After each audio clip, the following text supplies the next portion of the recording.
Hello friends, एक बार फिर स्वागत है आप सभी का इजी योगा में। आज के मॉडर्न ज़माने में सब कुछ इतना फास्ट हो गया है कि हमारे पास अपने लिए ही समय नहीं है। समय के अभाव में अपने आप को हेल्थी और फिट रखना अपने आप में फ्रेंड्स एक बहुत बड़ा चैलेंज हो गया है। ऐसी स्थिति में हमें एक ऐसे अभ्यास की ज़रूरत है जो कम समय में कंप्लीट भी हो जाए और हमें उसका ज़्यादा से ज़्यादा फ़ायदा भी मिले।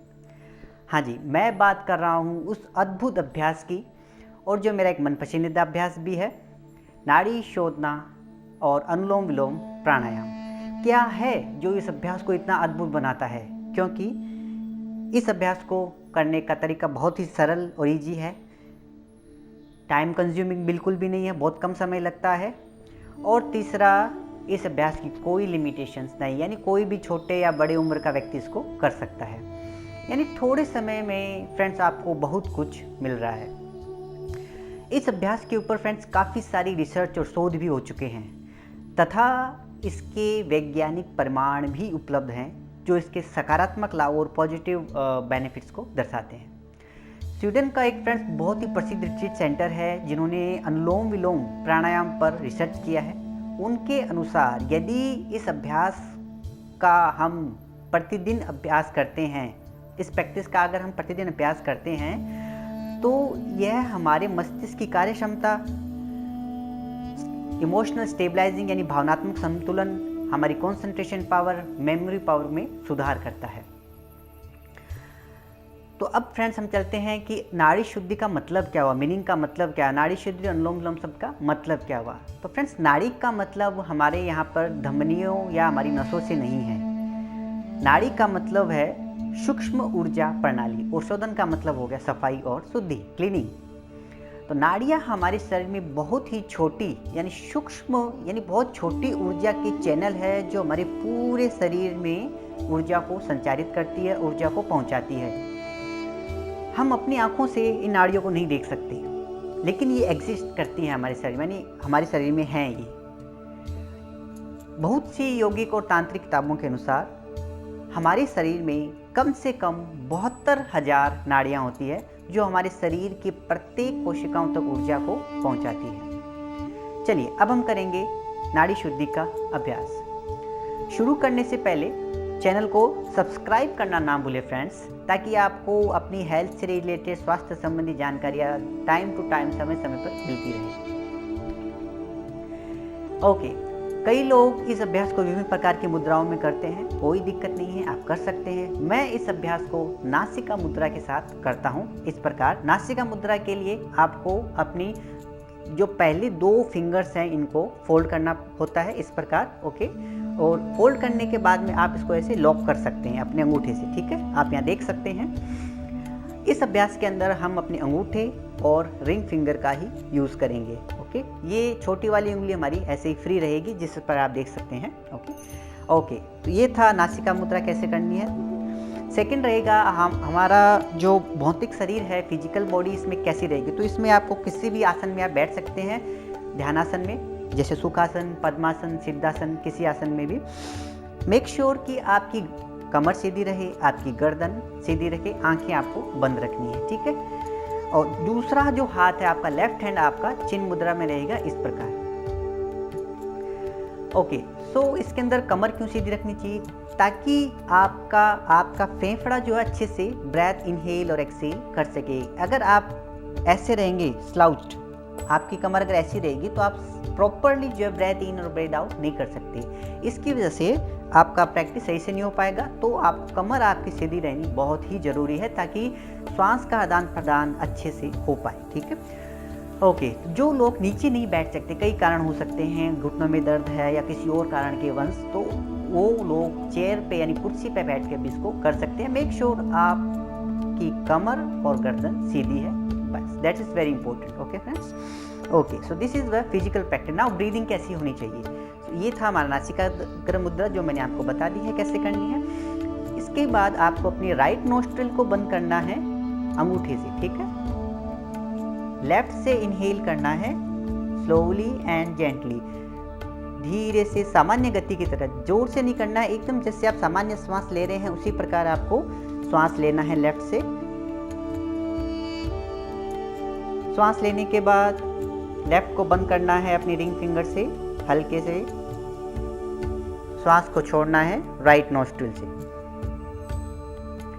श्वास छोड़ने के बाद राइट से ही आपको श्वास लेना है, स्लोली एंड कंप्लीटली। श्वास लेने के बाद राइट को बंद करते हुए लेफ्ट से निकाल देना है। ये था फर्स्ट राउंड, पहला राउंड। इसी प्रकार आपको दोहराते रहना है। लेफ्ट से लिया, राइट से छोड़ा, फिर राइट से लिया, लेफ्ट से छोड़ा। इसी प्रकार हम कंटिन्यू करते रहेंगे।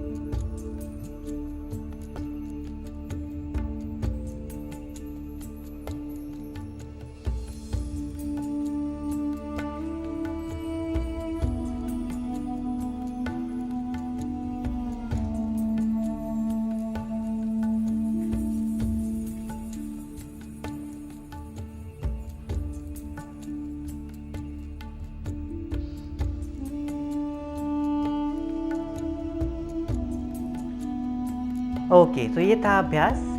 अब हम करेंगे अभ्यास के मुख्य बिंदु, जानना बहुत ही ज़रूरी है फ्रेंड्स। तो पहला बिंदु है कि अभ्यास के दौरान श्वास को जोर से बिल्कुल भी ना लें। श्वास की गति को बिल्कुल नेचुरल और सामान्य रखें। जैसे आपकी सामान्य श्वास चल रही है, आपको पता भी नहीं चल रहा है, उसी प्रकार इसके अंदर भी आपको अपनी श्वास को सामान्य गति की तरह ही रखना है, जोर से बिल्कुल भी नहीं लेना है।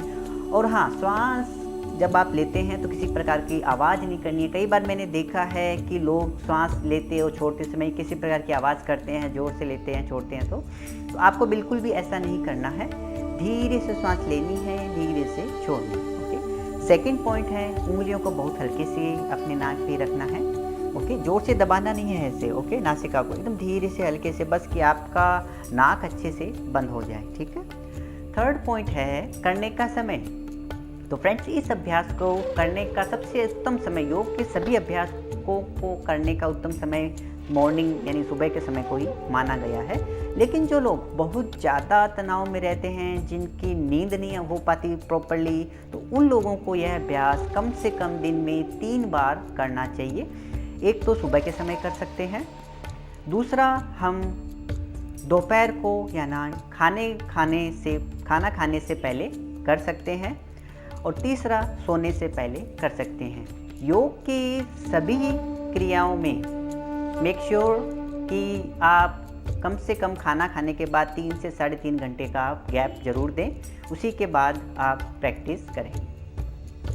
चौथा है, जो लोग बिगिनर्स हैं वह इस अभ्यास को 5 मिनट कम से कम या 9 राउंड से शुरू कर सकते हैं। नियमित अभ्यास के बाद आप इस को धीरे धीरे 10 मिनट या 15 मिनट तक भी बढ़ा सकते हैं, कोई दिक्कत नहीं। पांचवा, शुरू में हो सकता है कि आपके हाथ में दर्द हो अभ्यास को करते समय, क्योंकि आपका हाथ 5 मिनट 10 मिनट तक ऐसे कंटिन्यू लटके रहेगा या फिर ऐसे रहेगा, तो हो सकता है कि आपके हाथ में थोड़ा थोड़ा दर्द यहाँ पे शुरू हो जाए। कोई दिक्कत है, कोई परेशानी की बात नहीं है फ्रेंड्स। आप थोड़ी देर के लिए रिलैक्स कर सकते हैं, 1 मिनट के लिए या 40 से 60 सेकेंड के लिए सामान्य श्वास आपकी चलती रहेगी। जैसे आप अच्छा महसूस करें, आप फिर से इसको शुरू कर सकते हैं। ओके।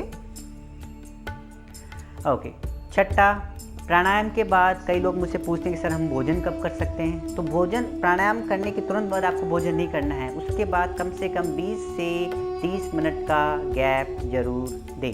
ठीक है। ओके। 7वां, यह सबसे इम्पोर्टेंट पॉइंट है फ्रेंड, ध्यान रखें कि जब भी आप अभ्यास शुरू करें तो आपको कम से कम हमेशा आपको लेफ़्ट से शुरू करना है, लेफ़्ट नोस्ट्रिल से, और लेफ़्ट पे ही ख़त्म करना है, क्योंकि बाईं नासिका यानी हमारे लेफ़्ट नोस्ट्रिल का संबंध ईड़ा नाड़ी से है। ओके। और ईड़ा नाड़ी चंद्रमा का प्रतीक है। चंद्रमा रिलैक्सेशन और शांति का प्रतीक है। तो मन को शांत करने के लिए, रिलैक्स करने के लिए हमें हमेशा बाईं नासिका से यानी लेफ़्ट नोस्ट्रिल से शुरू करना चाहिए और लेफ़्ट नोस्ट्रिल पर ही ख़त्म करना चाहिए। तो फ्रेंड्स, ये थी बहुत ज़रूरी बातें जो जानना बहुत ज़रूरी था। अब हम बात करेंगे इसके आश्चर्यजनक लाभों की। इसके लाभ फ्रेंड्स अनगिनत हैं, लेकिन कुछ ऐसे लाभ हैं जो मैं आपको यहाँ पे बताना चाहूँगा। तो फ्रेंड्स, पहला है कि इस तकनीक में, इस अभ्यास में करते समय जैसे कि हम लंबी और गहरी सांस का उपयोग करते हैं, धीमी और गहरी, जो हमारी पूरे फेफड़ों की क्षमता तक पहुंच बनाते हैं। परिणाम स्वरूप यह हमारी लंग की कैपेसिटी को बढ़ाता है, साथ ही हमारे शरीर में ऑक्सीजन लेवल को भी बढ़ाता है। सेकंड रहेगा, नाड़ी शुद्धि हमारी सिंपैथेटिक और पैरासिम्पैथेटिक नर्वस सिस्टम को भी संतुलित करता है, जो कि तनाव और चिंता को कम करने के लिए बहुत आवश्यक है। थर्ड, नाड़ी शुद्धि अभ्यास में हम श्वास पर ध्यान रखने की कोशिश करते हैं। हमारा मन जो है भूतकाल और भविष्यकाल में विचलित होता ही रहता है, लेकिन इस अभ्यास में बार बार हम अपने मन को जो है वर्तमान काल में लेके आते हैं। बार बार भूत और भविष्य से वर्तमान में आने से हमारा जो नर्वस सिस्टम है इससे बहुत स्ट्रांग होता है। ओके, तो चौथा है, यह अभ्यास हमारे ब्रेन फंक्शन में सुधार करता है, साथ ही हमारी एकाग्रता और जागरूकता को भी बढ़ाता है। तो देखा फ्रेंड्स, कितना अद्भुत अभ्यास है ये। आपको ये अभ्यास, मैं तो कहता हूँ, आज से ही शुरू करना चाहिए, कंटिन्यू करते रहना ही चाहिए।